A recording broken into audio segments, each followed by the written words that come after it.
안녕하세요. 김유라입니다. 오늘은 바이런 케이티의 기쁨의 1000가지 이름 전반부 말고 후반부 함께 이야기 나눠보겠습니다. 우리 삶에서 좀 스트레스 받거나 힘든 일들이 종종 생기죠.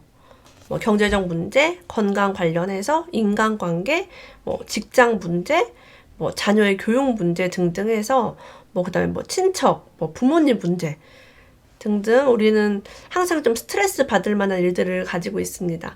요즘 같은 때 집에만 또 있어야 하니까 또 집안에서 생기는 것 때문에 스트레스 받기도 하죠. 근데 우리가 이 스트레스 없이 살 수 있다면 얼마나 좋을까요? 그죠? 시간 지나 보니까 그때 내가 가졌던 스트레스가 별로 무의미하다라는 것도 다들 아실 거예요. 오늘은 바이런 케이티의 책을 통해서 스트레스 없이 사는 법 함께 이야기 나눠볼게요. 이 책에 이제 많은 내용이 있지만 제가 핵심으로 이제 짚은 게 이제 적어봐라. 내가 지금 어떤 부분을 고통받고 있는지 그 실체를 적어보라는 거죠. 머릿속으로 뭐가 힘들어, 뭐가 짜증나가 아니라 정확하게 이제 언어를 통해서 적어보고 들여다봄으로써 그것이 진실인지 아닌지 내가 고통받고 있는 것을 붙들 필요가 있는지 없는지를 우리가 함께 들여다봅시다. 나의 딸과 손주가 살든 죽든 일어나는 모든 일은 신의 뜻이며 그러므로 그것은 나의 뜻입니다. 결국 제왕절개 수술은 잘 되었고 산모와 아기는 무사했기 때문입니다. 이와는 다른 길이 있습니다.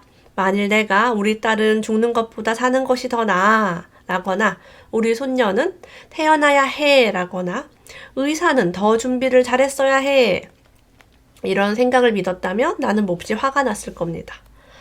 의사랑 간호사가 뭔가 좀 허둥대고 있었고 굉장히 위급한 상황에 산모와 아기에게 심각한 문제를 겪었고 진짜 막 산모의 비명소리가 막 들리고 그랬다고 해요. 그래서 이제 원래 그 아기가 걸려가지고 못 나오고 막 심장도 위험한 그런 상태였다고 합니다. 보통 이런 때 화를 내거나 기도하거나 근데 이분이 바이런 케이티는 요청해야 할 것이 하나도 없다고 했대요.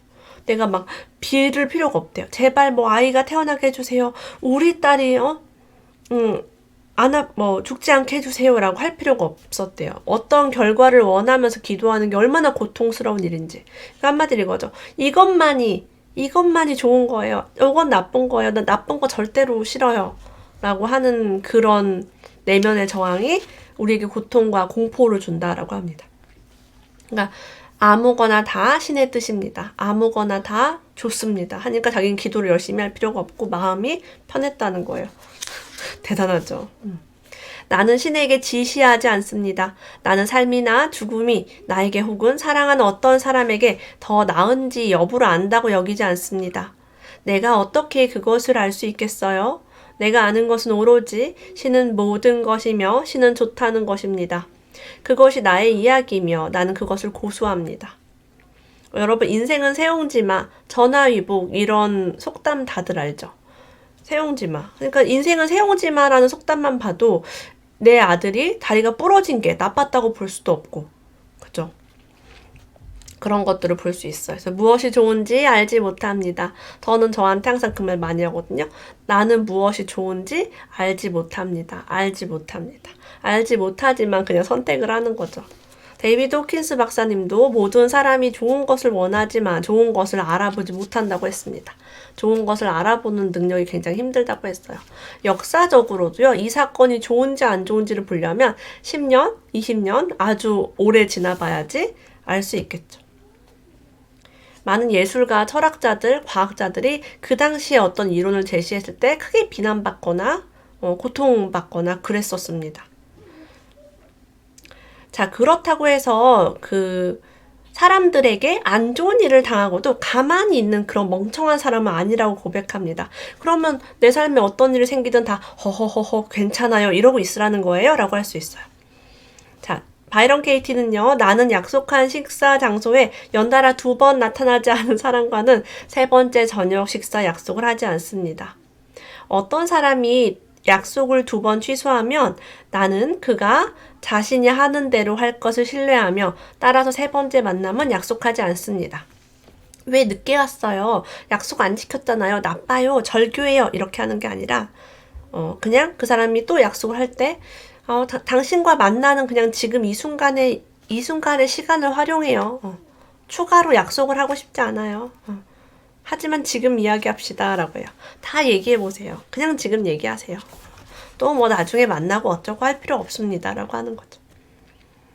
자, 어떤 남자가 여자랑 헤어지고 고통받았어요. 우리가 누군가와 헤어질 때 굉장히 많은 고통을 받게 됩니다. 자, 그녀는 나를 버렸어요 라고 고통받고 있는 사람. 뒤바꿔보라고 합니다. 그녀는 나를 버렸다.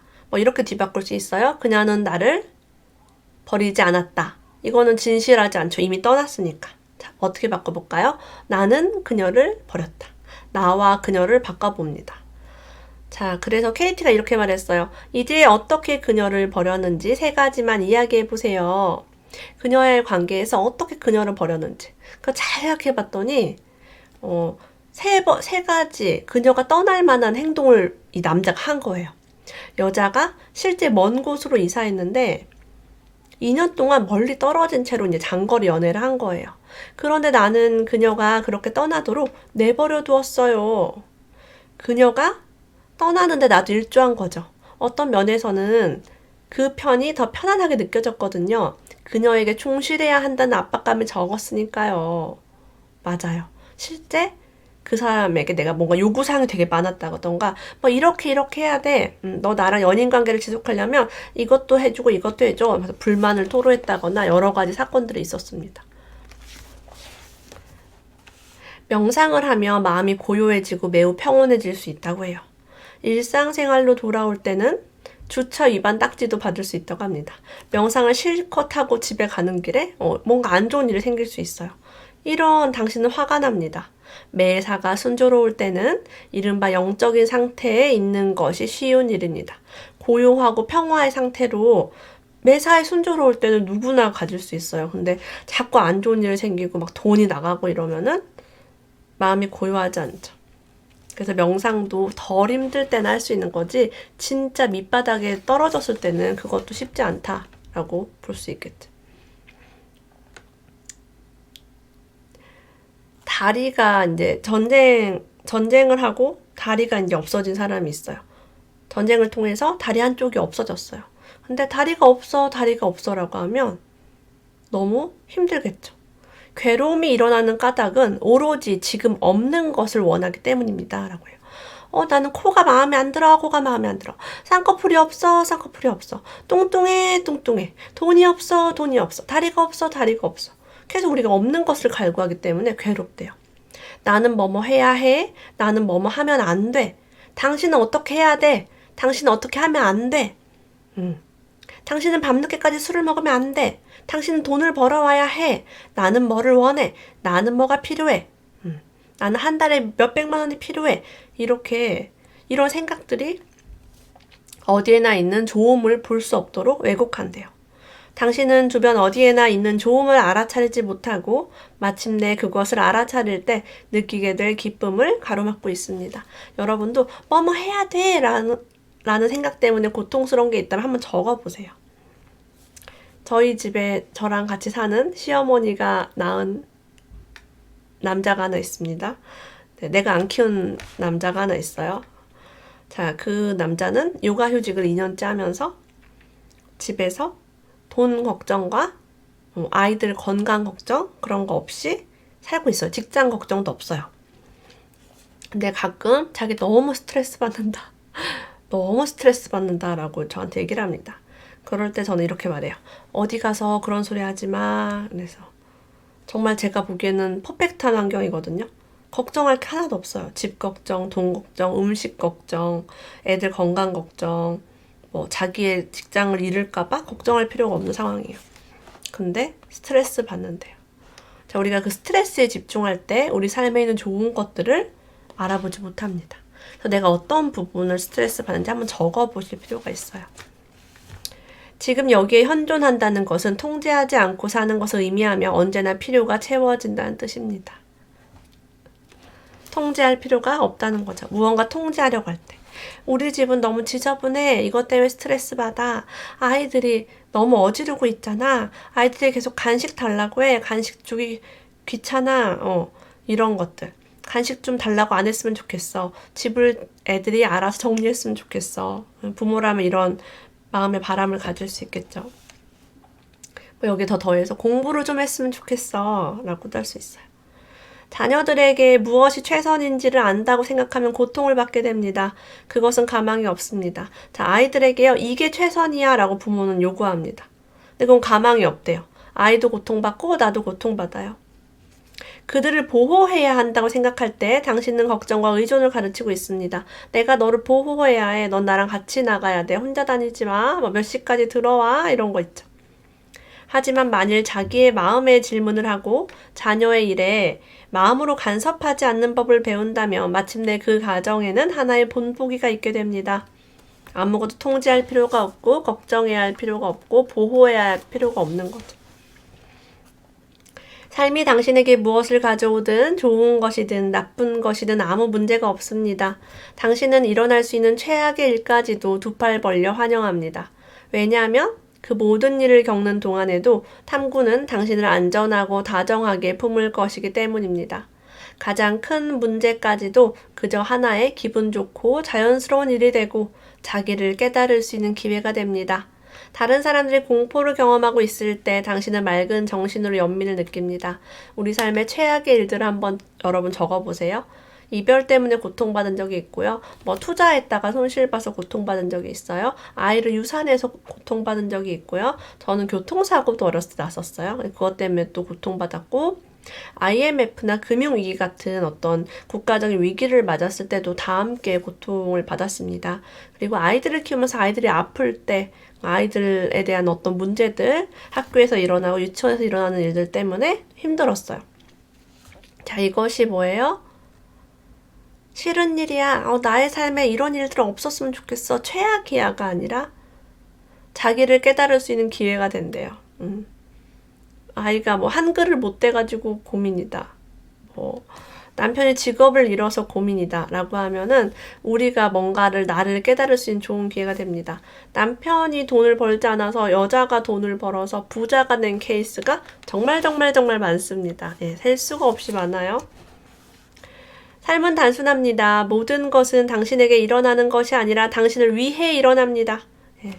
어머, 이게 나를 위해 일어난다는 거? 나를 위해서 내가 지금 망하고, 나를 위해서 누가 아프고, 나를 위해서 내가 힘들단 말이야? 모든 일은 정확히 제때에 일어납니다. 너무 이르지도 너무 늦지도 않습니다. 그래서 기다리고, 막 빌고, 요청하고, 기도하고 할 필요가 없다는 거예요. 모든 일에 정확하게 일어난대요. 모든 것은 결국 선물임이 밝혀집니다. 별표할게요. 모든 것은 결국 선물임이 밝혀집니다. 세용지마, 전화위복. 제가 예를 들면 정말 좋은 직업을 가지고 있었다면, 정말 좋은 학벌을 가지고 있었다면 제가 아마 지금 유튜브를 하고 있지 않았을 것 같아요. 제가 책을 낼 필요도 없었겠죠? 블로그 같은 거 할 필요 없었겠죠? 여러분은 저를 영원히 몰랐을 겁니다. 제가 좋은 학벌, 좋은 직업, 그리고 뭐 충분한 돈 이런 게 있었다면 저는 그냥 조용히 살았을 거예요. 그 생활에 만족하면서. 그죠? 모든 일들, 제가 과거에 있었던 모든 일들. 나는 왜 직업을 잃었지? 나는 왜 공부를 못하지?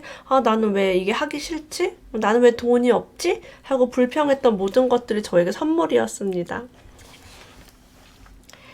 우리가 결점을 가져도 되도록 허용해주세요. 당신의 본보기를 통해. 왜냐하면 결점들이 정상이기 때문입니다. 당신이 결점을 숨기면 당신은 우리에게 결점을 숨겨야 한다고 가르치게 됩니다. 우리는 지금 우리의 모습 그대로 존재하도록 허용해줄 단 한 명의 스승을 기다리고 있습니다. 나는 이 말을 자주 합니다. 당신은 이런 모습으로 크거나 작은, 똑바르거나 굽은 모습으로 나타납니다. 그것은 아주 좋은 선물입니다. 여러분 결점이 혹시 많으신가요? 얼굴이 못생겼나요? 말투가 정말 이상한가요? 발음이 안 좋은가요? 나 자신이 바보 같은가요? 그럼 여러분이 곧 스승입니다. 어떤 스승이요? 우리의 모습 그대로 존재 자체를 허용해줄 스승.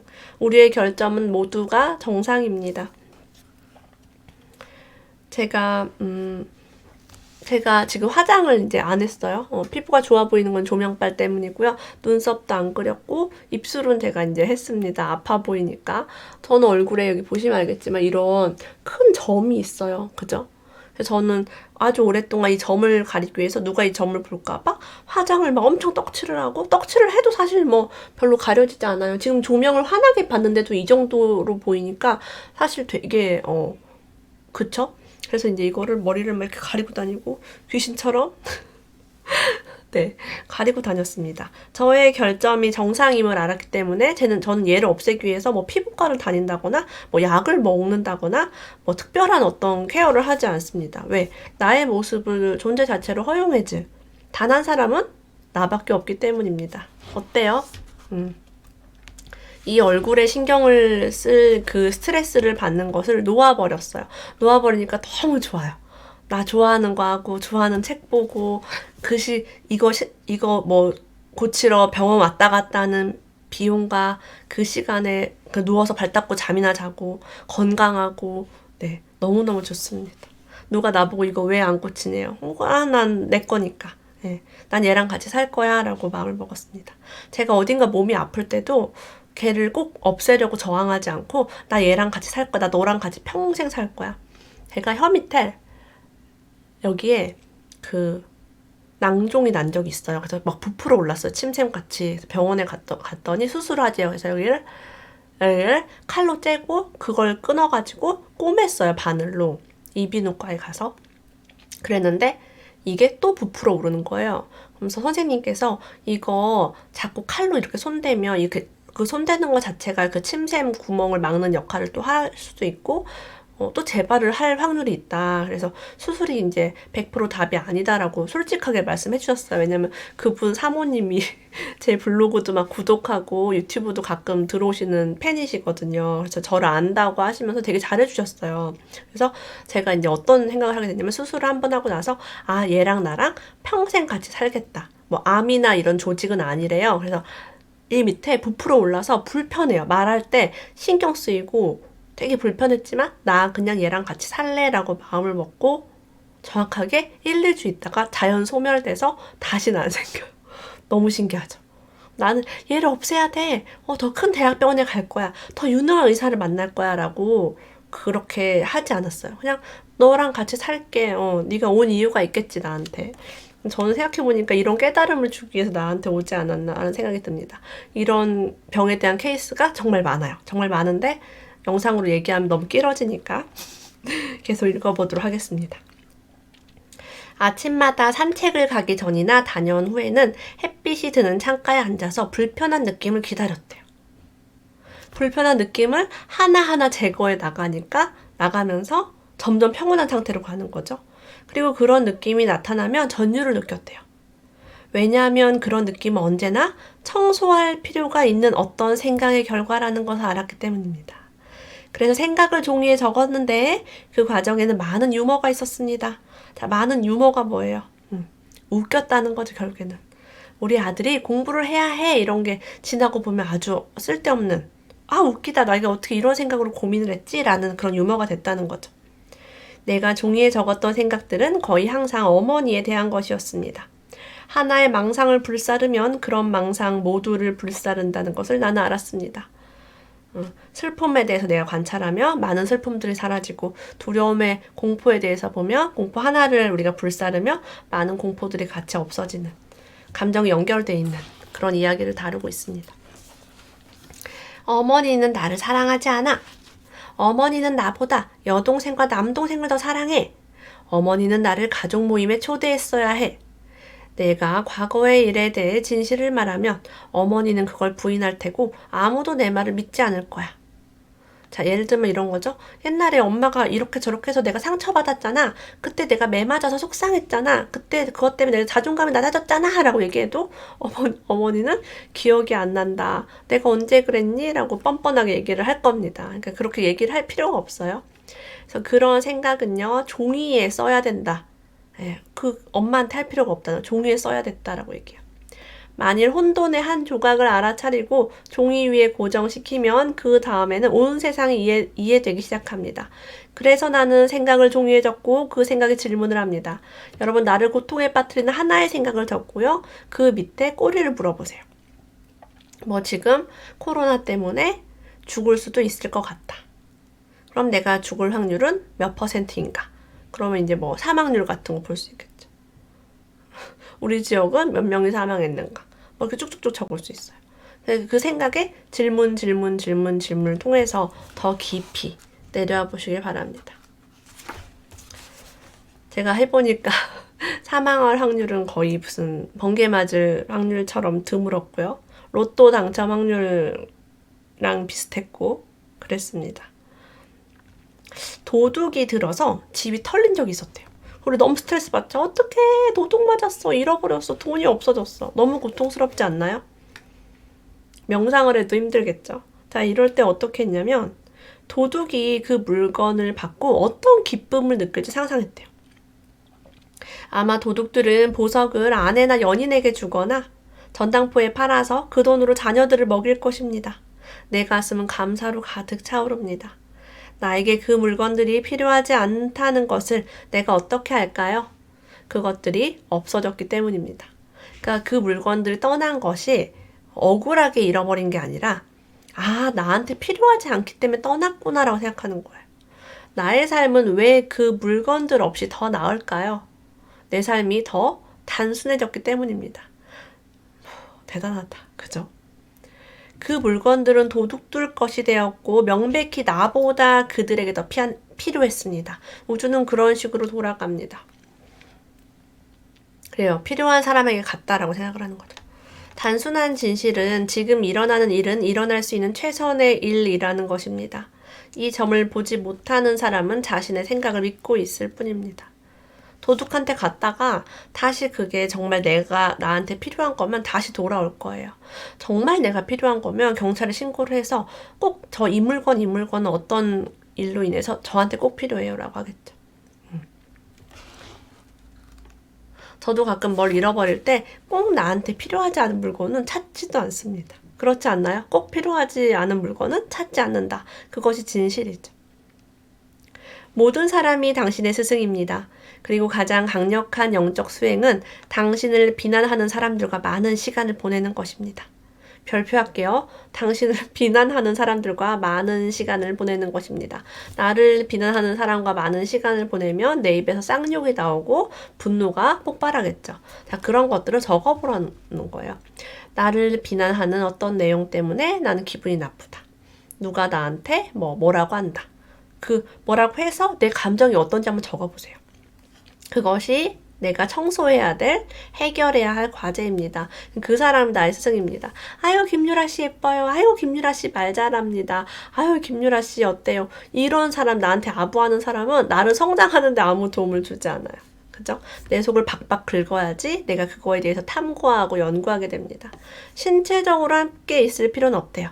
그들이 바로 지금 당신의 머릿속에 살고 있기 때문입니다. 이미 내 귀에 맴돌고 있어요.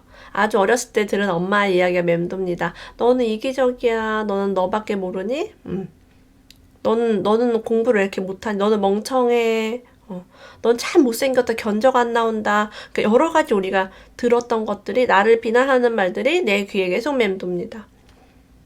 옛날에 들어서 내가 믿고 있던 그 말을 다시 들으면 어떻게 돼요? 또 믿습니다. 역시 나는 견적이 안 나오는 얼굴이구나 라고. 네, 여러분에게도 분명히 그런 어떤 코드가 있을 거예요. 상처의 지점이 있습니다. 자신이 더 이상 방어하거나 정당화하지 않을 만큼 자랐다고 생각되면 적들과 신체적으로도 함께 시간을 보내보세요. 가까이 있어도 내가 좀 그냥 괜찮다라고 정도 잘하면은 같이 있어도 괜찮습니다. 그래서 우리는 어떤 사람 만나기 싫고요. 대화하기 싫은 이유가 뭐가 있어요? 그 사람 나를 자꾸 비난하니까 피하게 됩니다. 그들이 당신을 비난할 때 당신이 얼마나 마음이 가볍고 편안한지를 보세요. 그것이 진짜 시험입니다. 그래서 우리가 성장하고 나서 그런 사람, 나를 비난하는 사람을 만났을 때 그들이 하는 말이 얼마나 웃기지도 않는 소리고 개소리인지를, 그럼 내 마음이 편하고 내가 거리낄 게 없는 거야. 비난해도 난 정말 괜찮은 거예요. 그게 진짜 테스트라고 합니다. 저는 저희 집에 사는 시어머니가 낳은 아들이 하나 있는데요. 시어머니가 낳은 아들이 제가 뭘 할 때마다 맹비난을 했습니다. 네 강의를 누가 듣니? 네 책을 누가 보니? 너 이거 왜 부동산 투자할 때도 너 이거 왜 샀어? 이거 되게 별론데? 막 그냥 정말 개지랄을 해요. 네. 내가 뭘 샀다고 하면 막 무조건 비난을 하고 봐요. 그러고 방송을 또 요즘 방송을 하고 그럴 때는 야 방송 준비 좀 해라. 너 그러다가 퇴출당해 막 정말 최고의 악담을 퍼붓습니다. 근데 이제 그런 맹 비난할 때 내 마음이 너무 가볍고 편합니다. 네. 아주 감사합니다. 최고의 스승으로 온 남편을 사랑합니다. 평생 같이 잘 살려고요. 왜냐면 책을 읽어보니까 최고의 스승이 내 옆에 있어. 예. 저는 개인적으로 남편이 당신 책 너무 완벽하다. 당신 강의가 최고야. 당신 방송 짱이야. 당신은 방송 준비 대충 해도 너무 잘한다라고 칭찬해주는 남편을 둔 사람들 하나도 안 부러워요. 성장할 수 없어. 네. 저는 그래서 어떤 악플을 달아도 상처받지 않아요. 어지간하면 상처받기 힘들어요. 네. 왜냐면 육성으로 듣는 악플이 이제 재생이 계속 되기 때문에 그렇습니다. 그래서 제가 이렇게 유튜브도 하고 블로그도 하고 할 수 있는 거죠. 욕을 하든가 말든가 뭐. 네, 이제 욕 흘려듣기 전문가가 되고 있습니다. 바이런 케이티의 딸이 록산이란 딸이 있는데요. 이 딸이 엄마의 워크숍에 참석했대요. 그래서 치유라든가 이런 마음에 대해서 함께 치유하는 그런 모임을 했는데 이 아이가 최악의 어머니에 대해서 작업했대요. 와, 그러니까 엄마가 나름대로 사랑으로 키웠을 텐데도 아이 입장에서는 이제 아주 최악의 엄마였던 거죠. 그 애가 성장기에 경험한 나는 가끔 그런 어머니였습니다. 우리가 아이 키우다 보면 화내기도 하고 좀 방치하기도 하고 방임하기도 하고 완벽할 수는 없잖아요. 그죠? 나도 나의 성장을 위해서 투자한 시간이 있었고 근데 아이는 이제 그런 불만 쏟아내는 거. 엄마가 나한테 이랬잖아 저랬잖아. 엄마는 최악이었어. 그 작업을 하는 동안 아이가요 차마 나를 바라보지 못했대요. 왜냐면 엄마가 이렇게 유명한 사람이고 지금 이거 치유 워크샵 리더인데 내가 엄마에 대한 어떤 그런 수치심을 주고 있다. 죄책감도 들었겠죠. 그래서 엄마의 목소리를 듣는 것조차 힘겨워했다고 합니다. 이제 아이가 이제 그런 문제의 근원이 엄마다. 엄마 정말 잘못했어, 못했어. 겉으로는 그러고 이러면서 분노하게 했대요. 그래서 아이가 되게 격정적으로 변했대요. 그러다가. 근데 이 엄마가 이렇게 했대요. 내가 어머니로서 그 애를 다르게 보살펴야 했다고 말했대요. 그 아이는 엄마한테 엄마가 그렇게 하지 말고 이렇게 했어야 했어. 자, 바꿀 수 있어요, 없어요? 못 바꾸죠. 지나간 일이니까. 이렇게 말했대요. 그건 내 일이 아니란다 얘야. 네가 너를 보살피렴. 너 자신이 네가 언제나 원했던 어머니가 되렴. 그래 그때 엄마는 그럴 수밖에 없었구나. 그 엄마는 내가 기다려봐야 아무 소용이 없구나. 그걸 깨닫게 된 거죠. 그래서 내가 나를 정말 사랑할 수 있고 좋은 엄마는 우리 엄마가 될 수 없고 나만이 좋은 엄마가 될 수 있죠. 내가 원했던 상상 속의 엄마 나만이 할 수 있습니다. 풍요와 돈에 대해서도 이렇게 이야기하고 있어요. 풍요와 돈은 아무 상관이 없습니다. 부유함과 가난함은 내면적인 것입니다. 한 달에 200만 원 벌어도 난 충분해 라는 사람이 있고 한 달에 2천만 원 벌어도 부족해 라는 사람이 있어요. 자신이 뭔가를 안다고 생각하고 스트레스를 받을 때마다 당신은 가난을 경험하고 있습니다. 지금 가진 것으로 충분하며 오히려 그 이상이라는 것을 깨달을 때 당신은 부유합니다. 내가 지금 가진 것으로 충분해. 저 아는 분이 저축도 많이 안 하고 조금 하시는데 많이 하지 않고 내 집 마련도 안 하시는 분이 있어요. 그분은 혼자 사시는 분인데 자기는 충분하다라고 생각을 해요. 그리고 집을 굳이 살 필요가 없다. 노후에 은퇴하고 나면은 그 저렴한, 그러니까 생활비가 저렴한 국가에 가서 한 달에 몇십만 원만 쓰고 살 거래요, 자기는. 충분하대. 집도 필요 없고 다 필요 없대요. 그러면서 그 얘기 하시는데, 그래. 그런 방식도 있구나. 그 사람은 부유한 거예요. 그런 계획이 있기 때문에 그거 충분하게 할 수 있죠. 뭐 연금을 타거나 해도 가능합니다. 자, 더 많은 돈을 가져야 해 라고 할 때. 자, 그때가 언제인지 어떻게 할까요?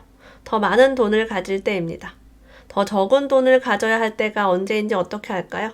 더 적은 돈을 가질 때입니다. 그래서 더 많은 돈을 가져야 할 때 많은 돈이 옵니다. 알아서. 이것을 깨닫는 것이 진정한 풍요입니다. 그럼 일자리를 구할 때든 일하러 갈 때든 산책을 할 때든 물건 살 돈이 없음을 알아차릴 때든 세상에 근심거리가 없습니다. 우리가 무엇을 해야 할 때 돈이 온다는 거죠. 파마를 해야 할 때 돈이 있고 뭘 사 먹어야 될 때 돈이 있고 책을 사야 될 돈이 필요할 때 책 살 돈이 옵니다. 책 살 돈이 없을 때는 저는 도서관에 가서 빌려봤습니다. 머리 깎을 돈이 없을 때는 어떻게 했어요? 가위로 그냥 이렇게 잘랐어요. 제가 제 머리 가위로 잘랐습니다. 모든 때에 온다는 믿음. 이걸수로 우리는 하루하루를 평온하게 살 수 있겠죠. 종이에 한번 이런 거 적어보래요. 마음속에 떠오르는 생각과 이야기들, 화나 원망, 슬픔 등 고통을 일으키는 생각들을 종이에 쓰세요. 당신에게 상처를 입힌 사람들, 가장 친했던 사람들, 당신이 질투하는 사람들, 용납할 수 없는 사람들에게 먼저 비난의 손가락을 가리키세요. 남편은 나를 떠났어. 애인은 내게 에이즈를 감염시켰어. 어머니는 나를 사랑하지 않았어. 내 아이들은 나를 존경하지 않아. 친구가 나를 배신했어. 직장 상사가 싫어. 이웃이 싫어. 그들 때문에 내 삶이 엉망이 되어버렸어. 오늘 아침 신문에 읽은 기사에 대해서, 살해당한 사람에 대해서, 가난이나 전쟁으로 집을 잃은 사람들에 대해서 내가 슬프고 막 고통스러운 거 너무 불쌍해 이런 것도 다 적어보세요. 자, 모든 문제는 단 한 가지의 주제로 귀결된다고 합니다. 이런 일은 일어나지 않았어야 해. 나는 이런 일을 겪지 않아야 해. 신은 불공평해. 삶은 공평하지 않아. 라는 그 마음에서 원망, 슬픔, 고통이 일어납니다. 나는 다시는 뭐뭐 하고 싶지 않다. 나는 뭐뭐 했어야 해. 라는 문장을 반대로 바꿔보세요. 나는 기꺼이 뭐뭐 하겠다. 나는 뭐뭐 하기를 고대한다로 바꿔보래요. 예를 들어 나는 다시는 폴과 다투고 싶지 않다. 나는 폴이랑 왜 맨날 싸울까? 사이좋게 지내고 싶은데 사랑만 나누고 싶은데 이 문장을 나는 기꺼이 폴과 다시 다투겠다. 나는 폴과 다시 다투기를 고대한다로 바꿔보래요. 나는 안 싸우고 싶은데 왜 고대하라고 해? 자, 이 뒤바꾸기는요. 두려움 없이 마음과 삶을 온전히 껴안고 현실의 마음을 열기 위한 것입니다. 폴과 다투기를 기다리고 있는 나라면 폴과 다툴 것이 두려워요, 안 두려워요? 안 두렵겠죠. 싸워도 괜찮아. 자, 누가 절대 안 떠났으면 좋겠어요가 아니라 나는 그가 떠나기를 고대한다. 떠야 가라는 거예요. 그냥 가. 남편과 혹시 사이 안 좋으신 분이 있다면 남편이 나를 버리고 갈까봐 두려우신 분이 있다면 문장 바꿔보세요. 제가 왜 웃을까요? 네. 그 사람이 떠나기를 고대한다라는 포지션이 되면 내가 힘이 굉장히 강합니다. 벌벌거릴 필요가 없어요. 두렵지가 않아요. 야, 너 그럴 거면 가. 너 지금 나한테 함부로 그렇게 할 거면 가. 그런 나의 어떤 완전 태도가 바뀝니다. 너랑 헤어지기를 고대한다. 그러면 상대방이 어떻게 되는지 아세요? 안 돼. 마누라가 이러다가 나 뻥 차버리겠네. 이러고 반대로 매달리게 되겠죠. 우리 이제 전문용어로 밀당이라고도 하는데 이 밀당의 심리는 그렇습니다. 어쨌든 내가 매달리고 있으면 걔는 도망간다. 반대로 내가 야, 너 가 이러면 안 가요. 청개구리 같죠. 아이들이 공부 좀 했으면 숙제 좀 했으면 이러면 숙제 더럽게 안 해요. 청개구리처럼. 근데 야, 공부하든지 말든지 네 맘대로 해. 야, 네 인생이잖아. 라고 하면 지 인생을 위해서 지가 공부한다는 거예요. 그 많은 육아서에서도 그 부모들이 아이를 이렇게 기다려줬더니 하더라. 뭐 그런 얘기 정말 많잖아요. 마음은요, 항상 내가 옳기를 바래요. 내 생각이 맞아. 내 신념이 맞아. 근데 그걸 붙잡고 있는 게 너무 힘든 거예요. 빛의 속도보다 더 빨리 나를 정당화한대요. 내가 지금 고통을 일으키는 이 생각이 맞는 거야. 계속 해야 돼. 근데 이거를 종이에 옮겨서 정지시키래요. 두려움, 화, 슬픔, 원망의 근원들의 생각을 적으면 정지가 딱 된대요. 자, 일단 마음은 종이 위에 멈추면 조사하고 알아보기가 훨씬 더 쉬워집니다. 그래서 그 여러 번 적은 종이를요, 1년 후에, 2년 후에 다시 보게 되면, 아이고, 옛날에 내가 이렇게 쓸데없는 걸로 고통받았구나. 그런 것들을 알 수 있게 됩니다. 10대 때 했던 고민들 지금 생각해보니까 참 쓸모가 없어요. 그 연예인이 왜 다른 여자를 좋아할까? 제가 좋아하는 연예인 오빠가 나랑 결혼해야 되는데 딴 여자랑 지금 뮤직비디오에서 키스를 했어 이러고 막 분노하고 스트레스 받고 울고 막 이랬거든요. 지나가 보니까 아무 쓸모가 없어요. 그죠? 오늘 바이런 KT의 기쁨의 1000가지 이름 함께 나누어 보았습니다. 함께 해주신 여러분 감사합니다. 다음에 또 만나요.